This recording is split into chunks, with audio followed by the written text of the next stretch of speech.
बिस्मिल्लाहिर्रहमानिर्रहीम, अस्सलाम वालेकुम। इस वक्त सीन ये है, ये आपकी स्क्रीन पर मनाजिर चल रहे हैं। ये हिजबुल्लाह की जानिब से लॉन्ग रेंज मिसाइल्स इस वक्त मारे जा रहे हैं और पूरे का पूरा हाइफा इस वक्त अंडर फायर है, मिसाइलों की रेंज में है। और ये इतने तबाहकुन मिसाइल हैं कि इस सारे सूरत हाल में अब उन्होंने पहली दफ़ा लॉन्ग रेंज मिसाइल भी मारना शुरू किए हैं, जो इसराइल को कई जगहों पर जाकर हिट भी हो रहे हैं और कई जगहों पर इंटरसेप्ट भी किए जा रहे हैं। अमरीकी फौजें आपको पता है कि वहां से चल दी हैं, लेकिन ये जो सूरत हाल है कि हाइफा इस वक्त मैदान जंग बना हुआ है और उन्होंने इसका बदला लेना है। लिबनान पर मुकम्मल तबाही के साथ लोग गाड़ियों में जा रहे हैं और वो हाईवेज पर हैं और वो देख रहे हैं ऊपर से मिसाइल आ रहे हैं। जाहिर सी बात है इसराइल के अंदर इस वक्त पैनिक है, शदीद है और ये जंग छिड़ चुकी है। लेकिन जो सूरत हाल बड़ी अजीबो गरीब है कि नेतन्याहू आया है इस वक्त हंगामी, बिल्कुल हंगामी पैगाम देने के लिए और आकर कहता है कि मैं इस वक्त मुखातिब हूं लिबनान से, लिबनान के लोगों से। कहता है ये असल में उसने जो समझ रहे आलमी जंग छेड़ने से पहले जो आखिरी तकरीर होती है, ये तकरीर आप हमेशा याद रखिएगा, इसके अल्फाज यही पैटर्न इन्होंने तुर्की में अब इस्तेमाल करना है। जब भी कभी तुर्की पर हमला करेंगे, जब भी मिस्र पर हमला करेंगे, जब भी बाकी मिडिल ईस्ट की कंट्रीज पर हमला करेंगे, पैटर्न यही होगा, अल्फाज बदलेंगे, एक ही चीज होगी। कहता है मैं आपको बता रहा हूं कि लिबनान के लोगों से मैं मुखातिब हूं, आखिरी वार्निंग दे रहा हूं, हमारी फौज ने आपको ऑलरेडी वार्निंग जारी की है, आप घर छोड़कर चले जाएं सारे। कहता है ये लास्ट वार्निंग है हमारी तरफ से।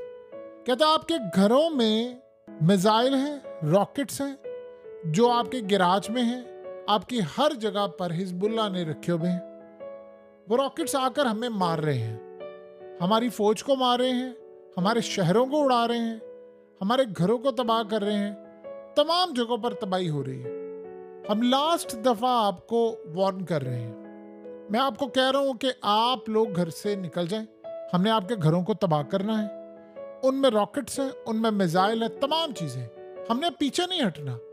और ये वॉर डिक्लेयर है और कहा कि अब हम एंड तक जाएंगे, हिजबुल्लाह को आखिरी हद तक खत्म करने के लिए हम आपको बार बार कह रहे हैं कि आप घर छोड़कर चले जाएं।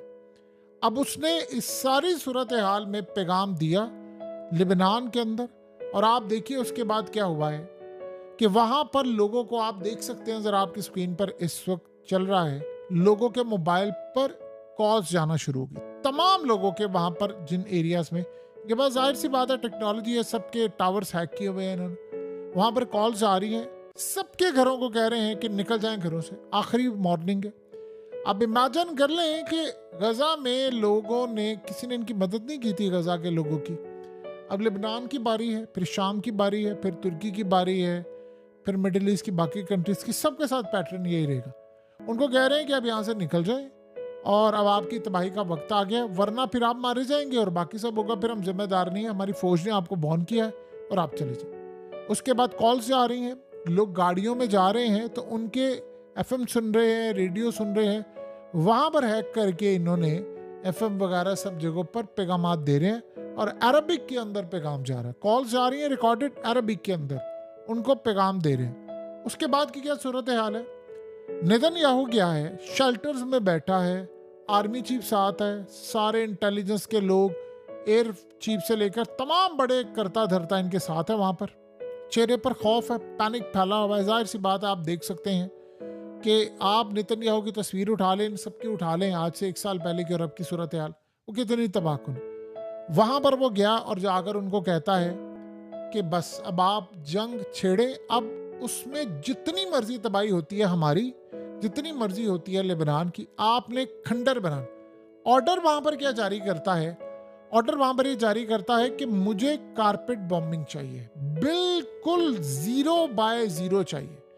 यानी आपको पता है कि जो गजा का प्लान है 2035 का, उसमें लिबनान भी शामिल है लेटर ऑन, और उसमें तुर्की भी शामिल है, और फिर उसमें मिस्र को भी शामिल किया है। तो वहां पर इसने ऑर्डर जारी किया है। असल में सीन ये है कि पिछले काफी अरसे से इनका आर्मी चीफ और एयर चीफ इनके खिलाफ थे, यानी नेतन्याहू के बड़ी कोशिश की उन्होंने कि नेतन्याहू को समझाएं, फलाना करें। अब सीन ये हुआ है कि वो जो ग्रिप थी वो उनकी लूज हो गई है। अब सीन ये है कि या तो आर्मी चीफ और एयर चीफ ऑर्डर मानेंगे या कोर्ट मार्शल हो गए, जेल जाएंगे, क्योंकि नेतन्याहू ने इस वक्त टेक ओवर कर लिया है क्योंकि अकेले तो उसकी औकात है नहीं, औकात है उसके पीछे बैठी हुई उन ताकतों की जिन्होंने पूरी दुनिया डिजाइन की है कि भाई हमने ये करना, वो करना, फलाना करना। अब सीन ये हो चुका है, इस वक्त सबसे बड़ी डेवलपमेंट ये है कि नेतन्याहू ने ऑर्डर जारी कर दिया है, लाखों के हिसाब से लोग मारे जाते हैं, मारे जाए, आप खत्म कर दें लेबनान को। मुझे 0/0 चाहिए लेबनान, बिल्कुल फ्लैट चाहिए, और ये सारा इलाका हमने हासिल करना है। ये बात याद रहे, लेबनान को खाली उन्होंने तबाह नहीं करना, उन्होंने यहां तक कहा है कि हमें लेबनान के ऊपर बमबारी करके फौजें अपनी उतारनी है वहां पर। और इस सारी सूरत हाल में अगर आपको कोई छोटा मोटा एटमी हमला भी करना पड़ेगा तो आप कर गुजरे, मुझे पूरी तरह रिजल्ट चाहिए। और भूल जाए वो कैदियों का सिलसिला, आवाम सड़कों पर है, फलाना है, वो कहता भाड़ में जाए, लेकिन मुझे काम चाहिए। ये समझ रहे, ये उसकी जो तकरीर है, ये सारी जगह पर तुर्की, ये वो जहां जहां उसने मिसाइल मारना है, जहां जहां उसने जंग करनी है, वो यही पैटर्न रखेगा कि आपके यहाँ से दहशतगर्द होते हैं, लिहाजा हमने आपको मारना है, आप यहाँ से निकल जाएं, आपके पास आखिरी टाइम है। आप इमेजिन करें, आज इन्होंने जो स्ट्राइक किया है, 400 बंदा मार दिया इन्होंने। इजराइल ने जो स्ट्राइक किया है, 400 बंदा इजराइल ने मारा है अभी तक, और ये नंबर बढ़ता जा रहा है, बढ़ता जा रहा है। अल जजीरा भी इन्होंने बंद कर दिया है, तबाही की आखिरी हदें छू रहे हैं। और इस सारी सूरत हाल के अंदर सबसे बढ़कर अब नजरें जिन पर हैं, ईरान पर है। देखिए, ईरान चाहे या ना चाहे, अब ईरान के प्रेसिडेंट का बयान आया है और वो कह रहे हैं कि अब हमारी जानिब से हमला आ रहा है और इस्माइल हानिया का बदला लेने के लिए आ रहा है। पता नहीं काफी देर से सुनते आ रहे हैं, अब होगा, अब होगा। आपको अगर अब मदद, देखिए, अगर तो ईरान ये समझ रहा है कि इसका नंबर नहीं आएगा, तो ये ज़हन में रहे ईरान का अगले चंद दिन में नंबर आने वाला है। अगर कोई ये समझ रहा है कि इसराइल इतना बेवकूफ़ है कि वो ईरान को न्यूक्लियर फैसिलिटीज बनने देगा आसानी के साथ और कुछ नहीं करेगा, देखिए, लिबनान अगर गया तो फिर ईरान भी गया, ये आप ज़हन में रखिएगा। अगर आप अपनी प्रॉक्सी नहीं बचा पाएंगे, पूरा मुल्क चला जाएगा, तो फिर खेल खत्म है। फिर अमेरिकी फौजें तो पहले निकल चुकी हुई हैं मिडिल ईस्ट के अंदर, और ये याद रहे, फिर उसके बाद सबने ईरान पर हमला करना है। और किसी इस्लामिक कंट्री ने अपनी फौज नहीं उतारनी, कोई एयरफोर्स नहीं भेजेगा, सब तमाशाबारी सबकी आएगी, 1 by 1 सबका नंबर आ रहा है, आप देखते जाइएगा। लेकिन जो सूरत हाल इस वक्त पैदा हो रही है, वो बड़ी हैरान कुन और परेशान कुन है कि ये असल में करने के लिए जा रहे हैं। वहाँ पर अमेरिका ने जो मिसाइल के बारे में इनको कहा है, हर तरह की बॉम्बिंग करने जा रहे हैं। यानी मिसाल के तौर पर अमेरिका ने, पेंटागन ने इनको ये बात कही है कि आपको हम जो सप्लाई कर रहे हैं हथियारों की, चीज़ों की, आपको फ्री कर दिया है, जिस तरह मर्जी इस्तेमाल करें, जितने मर्जी हथियार तबाही इस्तेमाल करें, कोई परवाह नहीं है, बस आप तैयार रहें। अब एक बात आप याद रखिएगा, इसके बाद जो अगली सूरत हाल है बहुत ख़तरनाक है। इसराइल का जो टॉप कमांडर था आज, जिसके बाद सिर्फ नसरुल्लाह का नंबर है, उसको भी गालिबन मार दिया आज बेरूत स्ट्राइक के अंदर। तो अब गालिबन ये जो प्लान कर रहे हैं, इन्होंने हसन नसरुल्लाह को मारना है। हो सकता है ये मार दें उसको, कितनी देर तक ये कर सकते हैं मामला, ये नहीं किसी को पता। लेकिन इस सारी सूरत हाल के अंदर एक बात आप समझ लें, लिबनान के पास टाइम कम है। आपको वो लॉन्ग रेंज मिसाइल जो भी है, अब आपको करना है, आपको लड़ाई करनी, क्योंकि अब आपके सर पर जंग खड़ी हो गई आगे। इसके बाद ये पूरे मिडिल ईस्ट में फैलनी है। जो जहां खड़ा है उसको असल में ये कर क्या रहे हैं, इन्होंने प्लान क्या किया है? प्लान इनका ये है कि हमने असल में पैगाम ये देना है लिबनान को तबाह करके कि जिसने हमारा साथ ना दिया हम उसको छोड़ेंगे नहीं। और सबसे बढ़कर अमेरिका को असल में लेकर आए हैं बीच में, और उनको कहा है कि जो इस्लामिक कंट्रीज हैं, आप हमें इनसे तामुन लेकर दें, सीक्रेटली लेकर दें, ओपनली लेकर दें, जैसे मर्जी लेकर दें, आप हमें तामुन लेकर दें।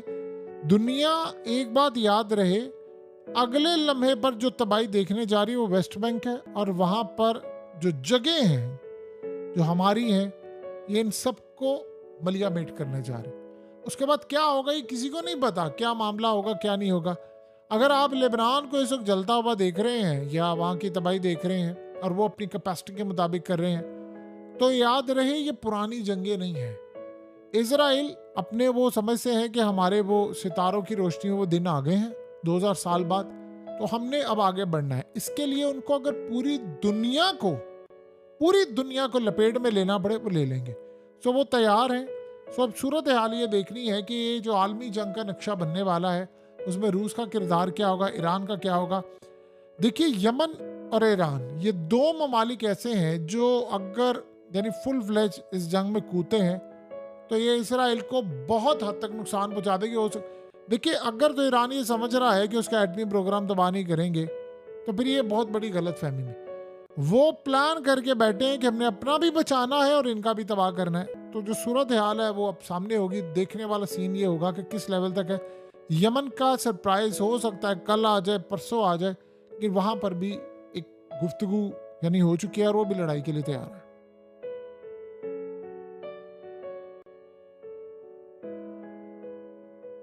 हकीकत टीवी को सब्सक्राइब करना मत भूलें, वीडियो को लाइक करें, शेयर करें और कमेंट सेक्शन में अपनी राय का इजहार जरूर करें।